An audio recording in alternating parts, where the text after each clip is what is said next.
Hello friends, how are you? In this video, I am going to discuss about how to find midpoint of a given 2 points using class and object. So let me explain the problem friends. So I have one straight line. So in this, I am taking 2 points. What are those? Say starting point is P1, say x1 comma y1. And at the end, I have one more point. What is that? Say P2 friends. So x2 comma say y2. Now I want to find out midpoint of the given 2 points. What is that?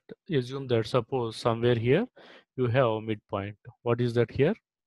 Say P3. What is the P3 friends? Like x1 plus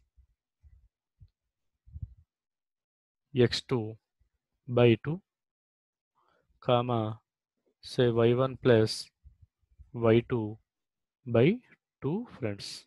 Okay, this is P3.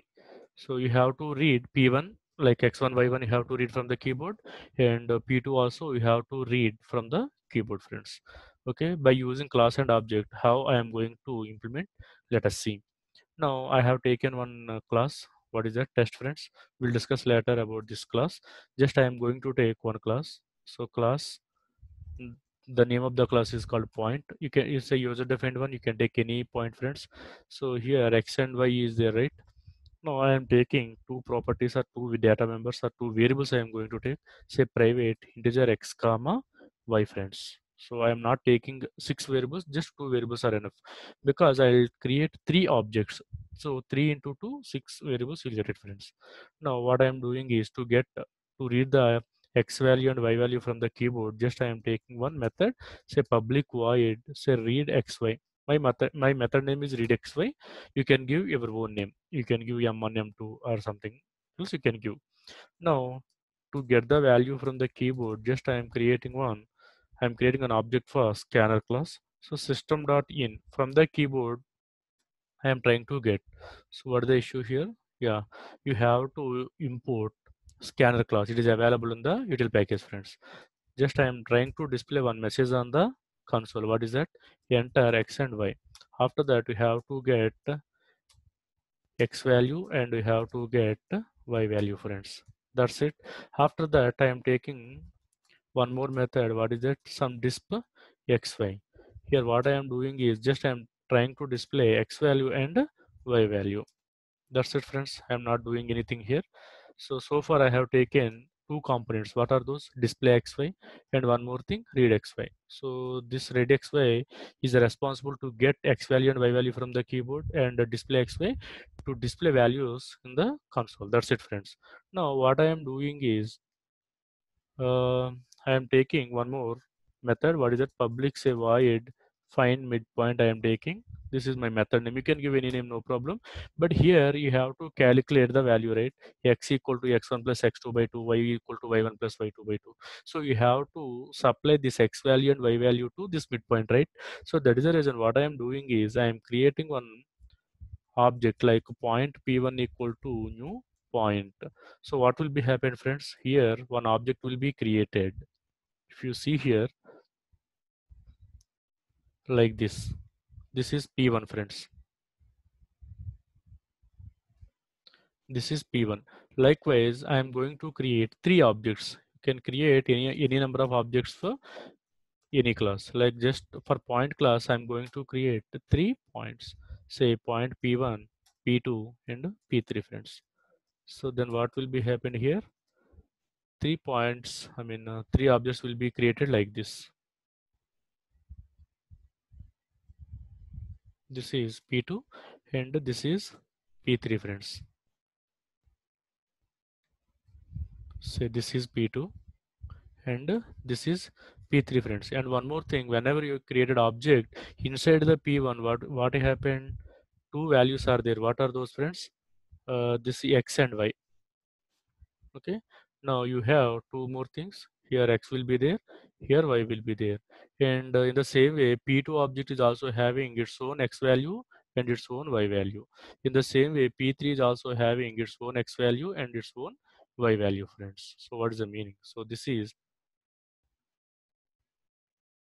this is x, and this is y, friends. And one more thing, in the same way, P2 is also having one x, and it is also having one y, friends. And one more thing, P3 is also having its own x and its own y, friend. And we know that whenever the object is created automatically, what will be happen? Object will assign some default values. What are those? X equal to 0 and y equal to 0, friends. Here also you will get x equal to say 0 and y equal to 0, friends. Here also, friends, p3 x comma y. Then what will be happen? Here the x value is 0 and y equal to 0, friends. If you want proof, then I'll show you here. So what I am doing is I created three objects, right? Just I am calling p1 dot display xy. So p2 dot 1 minute, p2 dot display xy, and p3 dot display xy. If you see here, what would be the output, friends? 0 0, right? Default values will be displayed. What are the default values of integer? Zeros only, friends. So you are getting this is p1 0 0, p2 0 0, and p3 0 0, friends. Now I am not satisfied with the default values, so I want my own value. So what I need to do? I want to just I am calling p1 dot read xy. Then what will be happen, friends?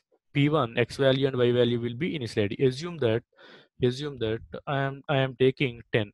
Suppose I am taking 10, friends. 1 minute. Let me remove this one, and this one also let me remove, friends. Suppose whenever you are calling read xy, suppose assume that I am giving 10 and 20. So here x value will be initialized with 10, and what about y, friends? 20, friends. Okay. Now I am calling p2 dot read xy. Then what will be happen? Like p2 values also will be initialized, friends. So let me remove this 0, and let me remove this 0 as well, friends.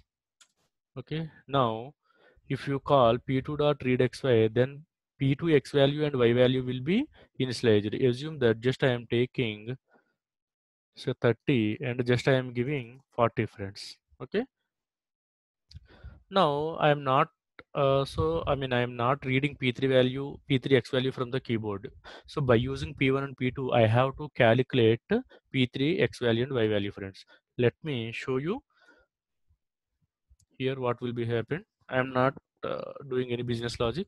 Enter x and y. So that means 10 and 20 and 30 and 40. So 10 and 20 belongs to P1 and 30 and 40 belongs to P2, friends. That's the reason 10 and 20 here, 30 and 40. Finally P3 0 0, friends. Now I'll calculate this P3 point by using P1 and P2.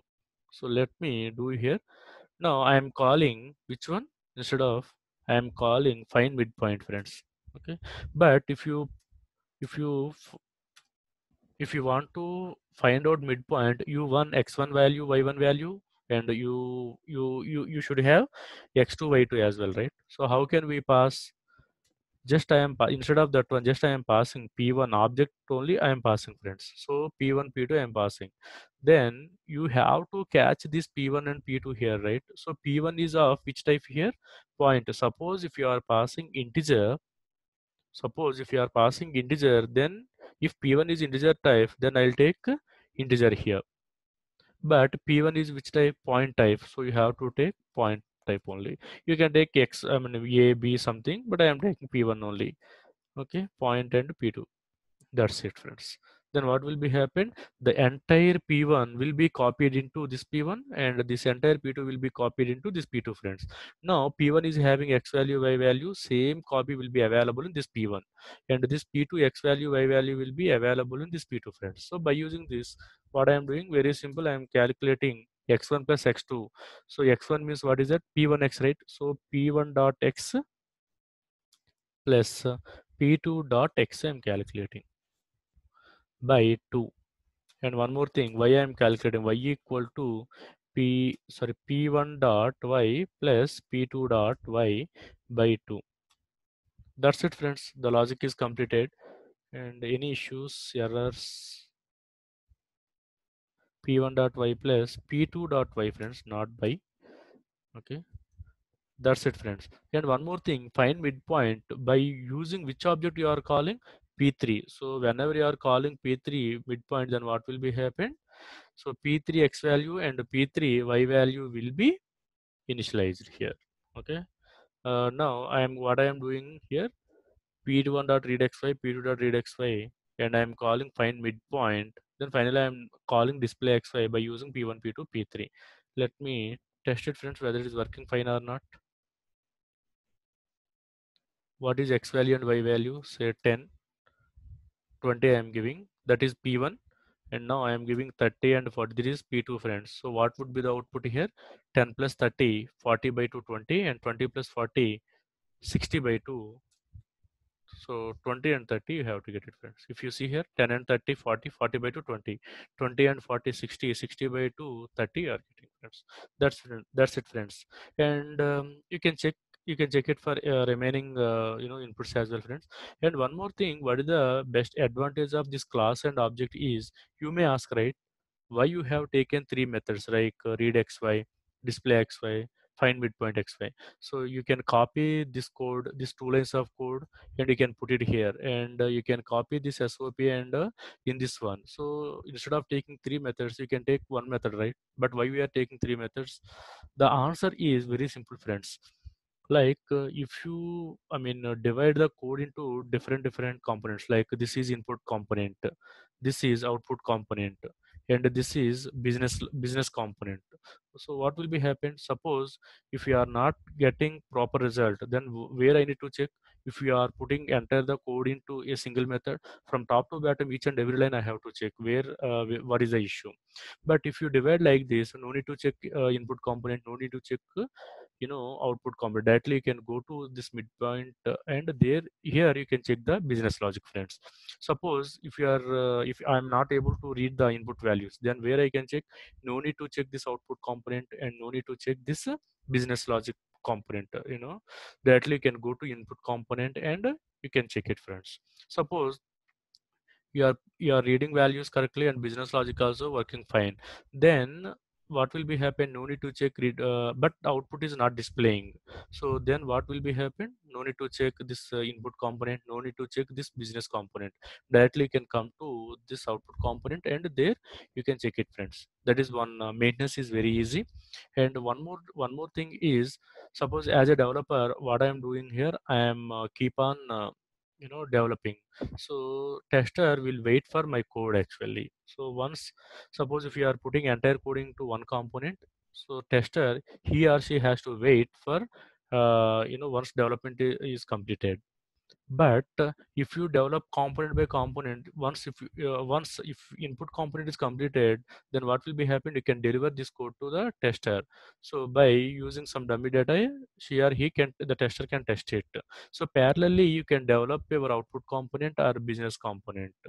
Okay, then you can hand over this code to this component to tester. So parallelly he can test it, he or she can test it, friends. So finally what will be happened, we can integrate all the components, right? So that is the use of this class and object, friends. Okay. Like still, if you are having any issues with my teaching, my explanations, please let me in the comment section, friends. Definitely I'll try to improve my my explanation, and I'll answer your questions. Thanks a lot, friends. Thanks a lot for watching my video.